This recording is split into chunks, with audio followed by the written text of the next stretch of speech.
Salut, je suis Christelle d'ici la chaîne Académie de la Nouvelle Conscience. Alors, nous sommes au mois de juillet, donc comme d'habitude, une fois par mois, en fait, je partage à l'ensemble mes outils, donc mes soins à distance, la fleur de l'unité, ma formation sur l'hyper-empathie pour les hyper-empathes ou pour les hypersensibles. Donc, une fois n'est pas coutume. Désolée pour celles et ceux qui me suivent et qui ont l'habitude, effectivement, qui me connaissent déjà. Ça s'adresse à toutes les personnes en fait qui me connaissent pas et pour que la vidéo soit effectivement visible en tête de liste et informer l'ensemble que j'existe. Voilà, donc pour celles et ceux qui ne me connaissent pas, je suis un être éveillé depuis ma naissance et illuminé depuis 2012. Illuminé, pour moi, ça veut dire ma Kundalini s'est activée dans un sens montant et descendant, l'unité des deux, ce que j'appelle une Kundalini de type O ou triunitaire.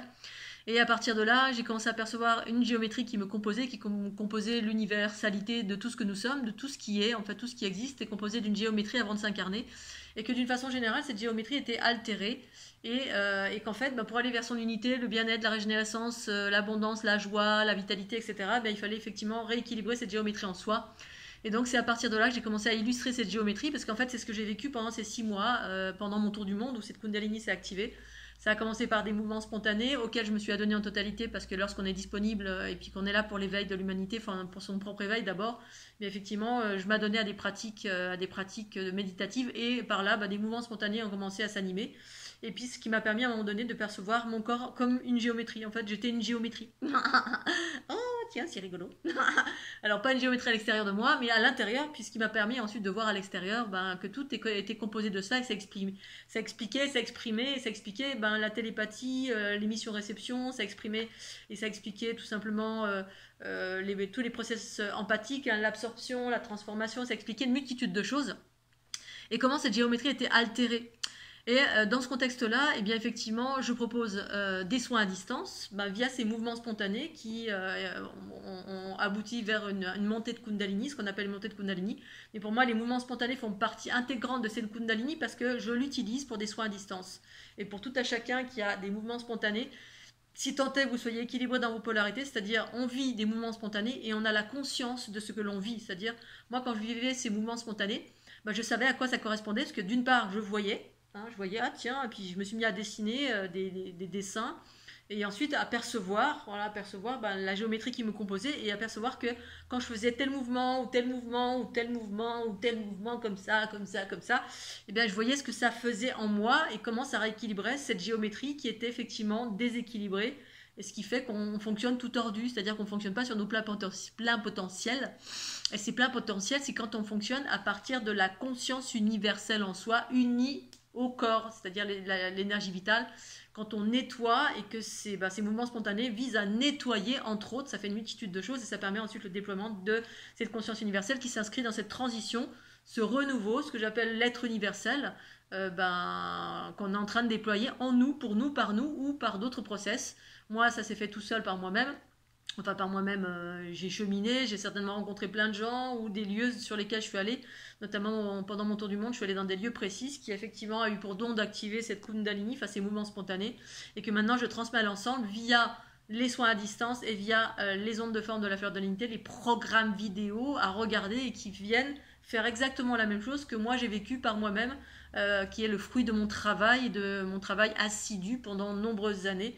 De lâcher prise, d'abandon, de nettoyage, de remise en question, d'action, de total abandon de tout, à mon travail, ma région, à me dépouiller de tout, pour en arriver là où j'en suis arrivée, et qui m'a permis de déployer à un moment donné ces mouvements spontanés, cette Kundalini, et puis illumination mais qui se traduit en joie, en connaissance, en vitalité, en équité, en plein de choses belles que je transmets à l'ensemble.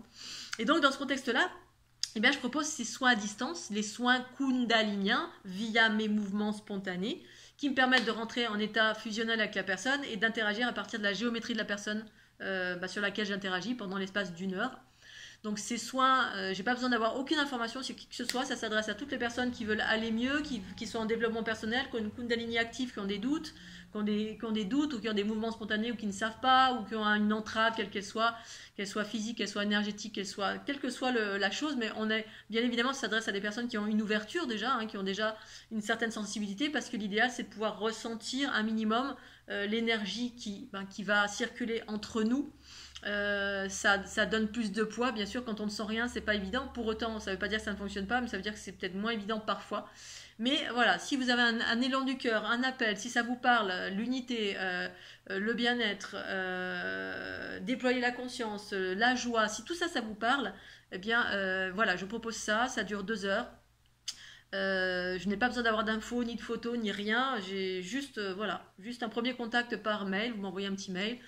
Pendant 1 heure, je vais interagir à partir de votre géométrie, à part mes mouvements spontanés que je vais activer à distance, que vous allez ressentir via différents symptômes. Alors ces différents symptômes, c'est que comme j'interagis à partir de votre géométrie, eh bien, je vais interagir sur votre verticalité, horizontalité droite-gauche et horizontalité avant-arrière dans cette géométrie. Donc mon protocole, c'est que effectivement, je fais monter en fréquence. Les montées fréquentielles ont pour but d'équilibrer les polarités. Les polarités, c'est ces deux énergies en nous, mais qui ne circulent pas comme elles devraient circuler parce qu'elle est entravée. Ces énergies sont entravées, qui doivent circuler dans nos axes des 6 sphères plus 1, à la géométrie de base de laquelle nous sommes composés. Avant d'aller vers la fleur de l'unité, on est d'abord composé de cette géométrie qui est la fleur de vie, 6 sphères plus 1, qui est la graine de vie pour certains, moi j'appelle ça la fleur de vie. Puis ensuite il y a la grille vibratoire de la fleur de vie qui compose tout notre schéma de vie en fait. Je ne vais pas rentrer dans la complexité de la géométrie. Et d'équilibrer tout ce qui circule à l'intérieur et qui est engrammé, qui existe dans l'infiniment petit, l'infiniment grand et qui est engrammé de basse fréquence, c'est-à-dire tout ce qu'on a récupéré comme bagage depuis l'origine de l'humanité jusqu'à maintenant, les bagages du présent si vous êtes en pâte, bref, qui fait qu'on est tordu, notre géométrie elle est comme ça, elle est comme ça, elle est comme ça, ce qui fait qu'on ne vit pas dans les pleins potentiels par la grâce de la conscience universelle qui devrait diriger. On est dirigé par ces bobos, ces influences, ces tensions qui génèrent ensuite des tensions ou des manquements, où on n'est pas assez dans l'affirmation de soi, on est dans la peur de plein de choses, on est dans ceci, dans cela, bref, où on a des entraves du passé, des choses du passé qu'on n'arrive pas à dépasser parce que voilà, une entité, un implant ou ceci, bref, une entrave, et on en a, j'allais dire Dieu sait, mais Dieu, la déesse, la conscience sait qu'effectivement on en a 4 milliards. Et donc je viens accélérer par mes mouvements spontanés, donc je vais accélérer. Les protocoles que je vais utiliser, c'est accélération dans un mouvement spiralé à droite et à gauche, donc voilà, dans les différentes sphères qui composent en fait notre être. On est composé de 7 chakras. Au-delà des 7 chakras, on a d'autres plans de conscience, mais avant d'y accéder, il faut d'abord nettoyer, purifier ces 7 chakras qui sont engrammés de basse fréquence, soit sur la droite, soit sur la gauche. C'est les polarités, parce que pendant toutes nos vies et nos vies karmiques, eh bien, on a utilisé soit notre féminin, soit notre masculin pour manifester dans la vie. Voilà. Et dans ce féminin masculin qui a été entravé de plein de choses, on a vécu des choses, on a fait subir des choses à des gens, on a vécu nous-mêmes des choses, bref, des blessures émotionnelles qui nous ont fait baisser en fréquence et qui ont fait que ça circule moins vite. Là, par exemple, au niveau de la gorge, à droite, ça circule pas trop parce qu'ici, il y a un gros paquet de trucs. Papa nous a, pendant toute notre enfance, nous a coupé la gorge, on n'avait pas droit à la parole, ou ça dans une autre vie. Du coup, ça circulait pas bien, et du coup, quand ça circule pas bien, en termes de géométrie, ça fait comme ça. Voilà. Ça, puis derrière, ça fait comme ça. Et ça, imaginez, vous avez des sphères à droite et à gauche, nos polarités, et puis ça existe dans l'infiniment petit et l'infiniment grand. Donc on en a là, on a des basses fréquences, donc des mémoires émotionnelles non pacifiées. Et en fait, pour aller vers l'unité et pour déployer nos pleins potentiels, on doit nettoyer tout ça, on n'a pas le choix. Sinon, on continue dans la roue karmique, voilà, on continue à faire nos pensées, paroles et actions sont dirigées par ces différents bobos qui existent dans les différentes dimensions de notre être. Ces différentes dimensions sont relatives aux 7 chakras de notre corps, notre accès, notre rapport à la sécurité, le racine, notre rapport à la créativité ou la sexualité, le ventre, le plexus solaire, le cœur, la gorge, le troisième œil, le discernement, le coronal, l'accès au cosmique, la conscience universelle, l'accès aux énergies magnétiques par le bas ou sous les pieds, bref, ça dépend. Et donc, dans ces différents endroits, il y a effectivement, l'énergie ne circule pas parce que ça doit repasser au centre et être transformé par le centre, mais ce centre, voilà, là c'est comme ça, là c'est comme ça, là c'est comme ça, ou là c'est comme ça. Donc, du coup, je vais équilibrer en fonction de ce que je vais trouver sur l'instant présent, équilibrer, fusionner, ça permet quand on équilibre, voilà, que j'accélère les deux polarités, parce que j'accélère dans une même dynamique, avec un mouvement spiralé. Le mouvement spiralé, c'est des ondes scalaires, c'est de la conscience universelle, qui est de nature électrique, qui va très très vite, et qui me permet d'accélérer en étant en mode fusionnel avec vous pendant l'espace d'1 heure. Et cette accélération, à un moment donné, boum, va permettre un équilibrage. J'accélère, tout d'un coup, boum, ça, hop, et ça permet de dissoudre. En fait, soit ça va faire monter en fréquence, ça va vous faire monter en fréquence, et ça vous fait monter en fréquence, soit je vais absorber des choses, je vais prendre il y a une partie que je vais prendre dans mon corps, mes corps subtils à moi, en fait, je vais prendre et puis je vais transformer.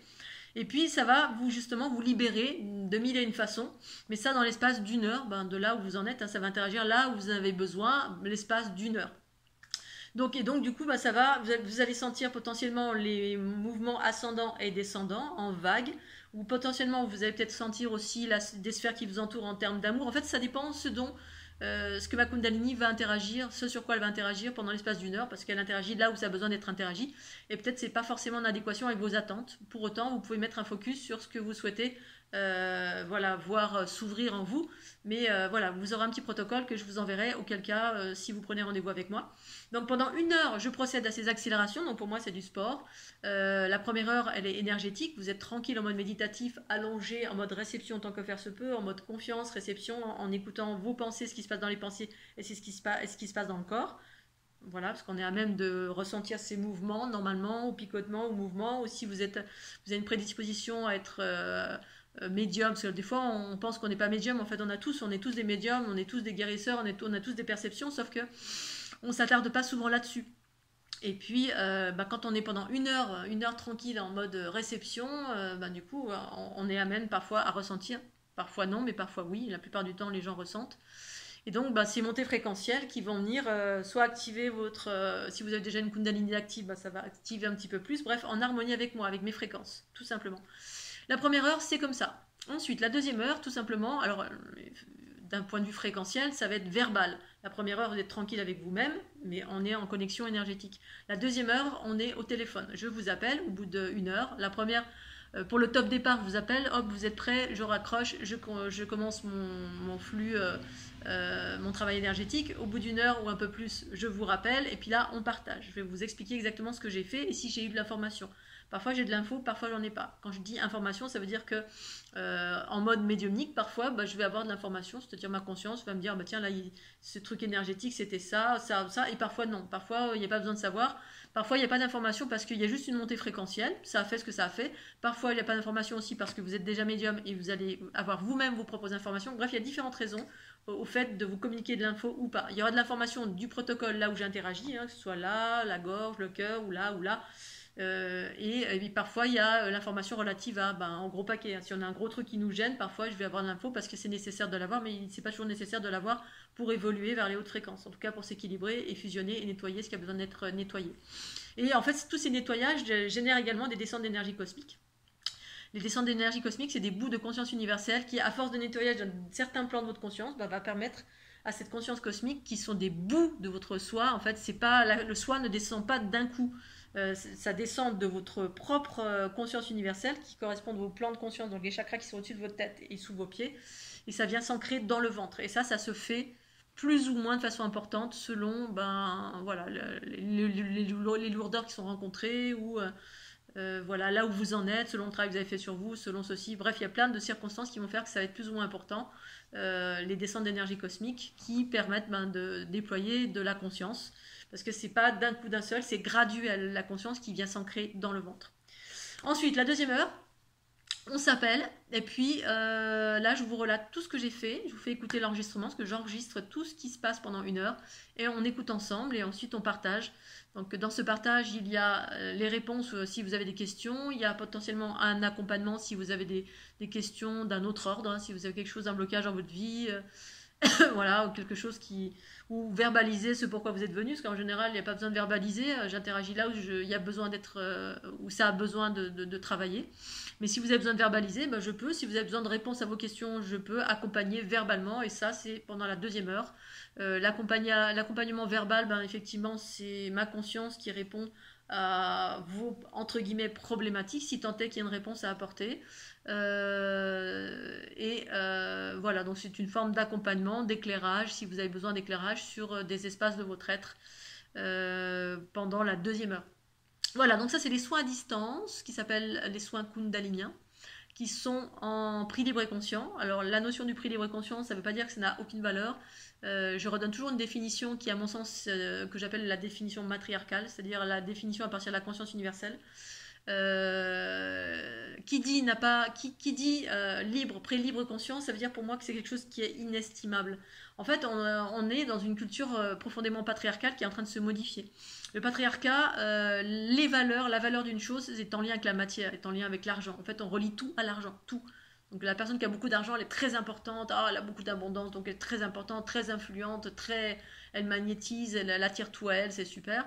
Alors c'est vrai que c'est bien l'argent, mais la valeur d'une personne, ne se quantifie pas à mon sens à la valeur d'argent. Voilà, la valeur, elle est aussi, ça peut être de l'argent, mais ça peut être de l'amour. C'est une valeur en lien avec la conscience universelle. C'est-à-dire que c'est illimité. On peut pas quantifier. Ben voilà. Christelle, c'est quoi la valeur de Christelle? Bon ben, je sais pas. Là, si on regarde que Christelle dans un petit camion qui rigole, qu'on la connaît pas et tout, on va dire ouais bon, 5 euros, elle est gentille, elle est gentille, la petite.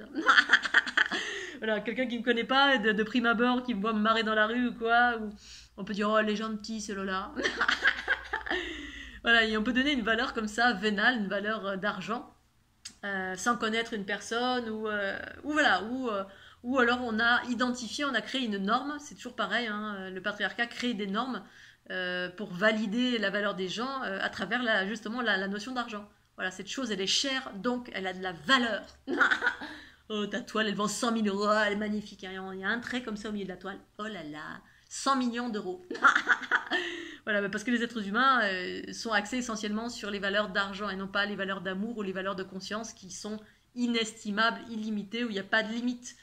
Donc les nouvelles valeurs, à mon sens, en tout cas celles que j'exprime, c'est que le don libre et conscient, c'est pour permettre, c'est justement remettre les choses à leur juste place, c'est-à-dire il y a un travail au niveau de l'équité propre qui est pour moi d'abord, et puis pour les autres, c'est-à-dire pour permettre à tout à chacun de pouvoir accéder à mes soins, tout chacun. Alors parfois, attention, je peux dire non aussi.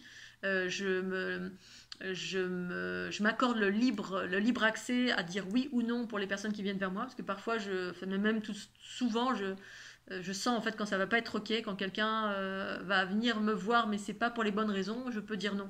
Ou quand je sens que c'est pas juste pour moi, je peux dire non aussi, hein, que ce soit énergétique. La plupart du temps, quand c'est énergétique, c'est pas juste pour moi, voilà, je peux dire non. Autant parfois, je peux faire des soins comme ça, de façon spontanée, sans qu'on me demande. Voilà, encore récemment, voilà, quelqu'un m'a envoyé un message, j'ai jugé que c'était juste et parfait, que c'était juste et urgent, et je l'ai fait. Et d'autres me demandent, et je vais dire non parce que c'est pas juste pour moi. Pour moi, en fait, j'écoute toujours mon intégrité, voilà, à tous les niveaux, au niveau énergétique avant toute chose, que ça ne vienne pas empiéter sur mon intégrité, voilà, que ça vienne pas me poser des problèmes énergétiques quand c'est trop, que je peux pas appréhender, ou alors quand je sens qu'il y a une conscience qui est trop fermée et que ça va pas apporter grand chose à la personne, je vais dire non. Donc je m'accorde le droit de dire oui ou non à toute personne qui vient vers moi. Et au même titre que j'accorde la possibilité aux autres de pouvoir donner ce qu'ils souhaitent, dont libre et conscience, c'est-à-dire de donner libre cours à l'illimité de ce que je suis, hein, c'est-à-dire offrir ce qu'ils ont envie d'offrir. Si vous avez beaucoup de matière, vous avez beaucoup d'argent, vous n'êtes pas dans la limitation de l'argent, eh bien d'offrir vraiment, d'être généreux. Je laisse l'opportunité à l'autre d'être généreux ou généreuse. Autant que pour celles et ceux qui n'ont pas beaucoup d'argent et qui sentent vraiment un appel du cœur, qui sentent vraiment que je peux les aider, voilà, de m'offrir ce qu'ils peuvent m'offrir pour accéder à ce soin. Voilà, le don libre et conscient pour moi c'est ça, cette notion d'illimité et de justesse relative à l'aspect féminin, la conscience universelle, l'amour qui est en soi. Voilà. Donc, pour celles et ceux qui sont intéressés, christelle.licy@gmail.com, vous avez mon adresse ci-dessous si vous voulez avoir des informations complémentaires. Vous allez sur mon site, mais le site n'explique pas beaucoup. J'explique souvent à travers les vidéos parce qu'en fait, les vidéos, c'est à un instant T, il y a un élan du cœur, on se sent, on a envie d'aller vers ça. Et pour information, les gens qui viennent vers moi sont déjà dans un travail. Ça ne veut pas dire que voilà, si vous n'êtes pas dans un travail, c'est pas pour vous, mais pour moi, l'unité, ça s'adresse aux personnes qui sont en travail, qui ont déjà fait des soins. Et souvent, voilà, il y a des gens qui viennent plusieurs fois parce que c'est pas en l'espace d'un soin. Des fois, ça nécessite plusieurs soins, mais en général, je vous le dis, soit une fois ça suffit selon le type de problème, soit il faut revenir plusieurs fois et puis ça résout tout. Voilà, parce que des fois, on a des grosses choses, puis on a vu plein de thérapeutes, on essaie une fois, puis on se dit, oh, ça marche pas, donc on laisse tomber. alors que parfois il aurait fallu venir peut-être 2 ou 3 fois, ou au moins enchaîner avec les fleurs de l'unité si c'est un problème d'argent. Et en même temps, ben voilà, c'est en don libre et conscient, donc il n'y a pas d'excuse. Mais parfois, une fois ne suffit pas, hein. C'est comme aller voir un médecin ou n'importe quel autre thérapeute. Ça, c'est quand on croit au miracle. Pour autant, ça peut, hein. J'ai déjà été voir des gens où vraiment en une fois, hop, ça avait tout réglé. Mais c'est excessivement rare. Et parfois, ça arrive quand même. Mais voilà, il s'agit aussi d'aller dans cette dynamique, de ce discernement, cette écoute. Une fois, parfois c'est parfait, et parfois ben, il faut revenir en sachant qu'il n'y a pas de barrière. C'est du don libre et conscient, mais il s'agit d'être en confiance, d'écouter surtout l'élan du cœur. C'est ça la priorité, l'élan du cœur, les intuitions pour aller voir quelqu'un, qui que ce soit moi ou n'importe quel autre thérapeute, d'être bien à l'écoute de ce qui résonne en vous. Voilà Scooby-Doo. Sur ces belles paroles, eh bien, je vais aller grimper. La cucaracha, c'est fait. Maintenant, grimper. Et je vous fais des gros bisous Scooby-Doo. J'espère que vous allez bien. Et puis, à tout bientôt. Tchuss